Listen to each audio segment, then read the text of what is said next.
Sort of talking about your rise, that small little patch where there was a little bit of a slide and again the rise.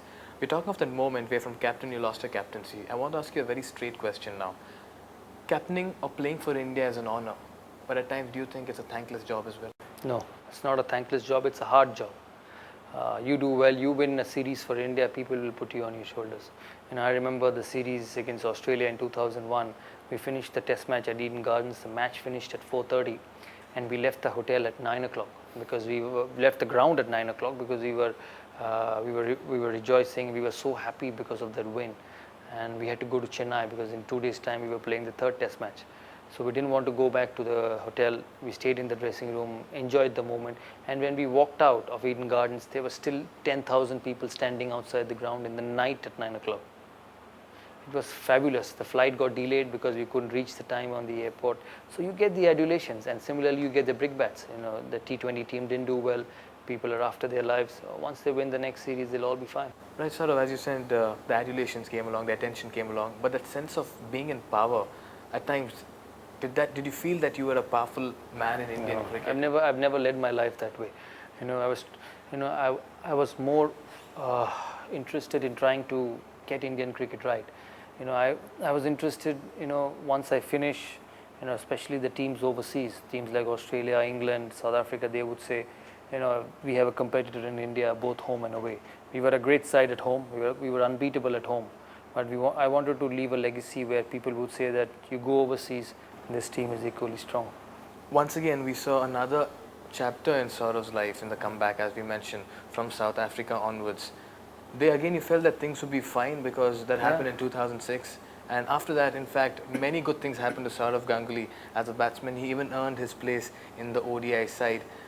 At that phase, did you feel that once again now you're secured, or you were still feeling insecure? No, I felt very secure. If you look at that year, in 28 ODIs, I scored nearly 1,300 runs, which was the top 3 batsmen in ODIs in the world. And I'd always been a very good ODI player along with Sachin. The record proves it. The number of games India has won. But then why did you keep losing your ODI spots? I don't know why. That question I can never answer. Because I lost my ODI spot and then the CB series, because after performing relatively well in Australia and everywhere, England, Australia, Pakistan, just name it. Everywhere I performed and averaged nearly 50 that year in one-day cricket. And then 6 months later, I couldn't find a place in the Irani Trophy team after averaging nearly 15 Test cricket as well. I read an article where you said that you were really disappointed not being part in the Irani Trophy. Yeah, because everybody was there except me. Absolutely. And that's when I decided that it's time to go. But otherwise, let's go back again to the phase where once again you rose from the South Africa series where it all started, and then again you went and did well against England and all other teams. What did you give yourself a time frame? That South Africa series I scored the most runs for India. Came back against Bangladesh, one test I got 100.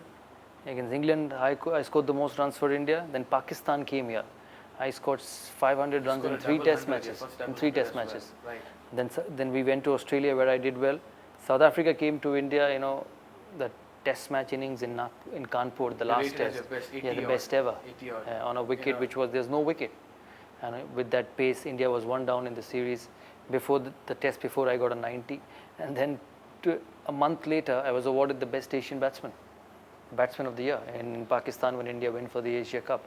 And 7 days later, I was not even a part of the Irani Trophy team. So, did you discuss this with the selectors? Did you speak to your mates around, or you just left I spoke to Captain Anil because I always felt that he's the man who mattered, and he was fantastic.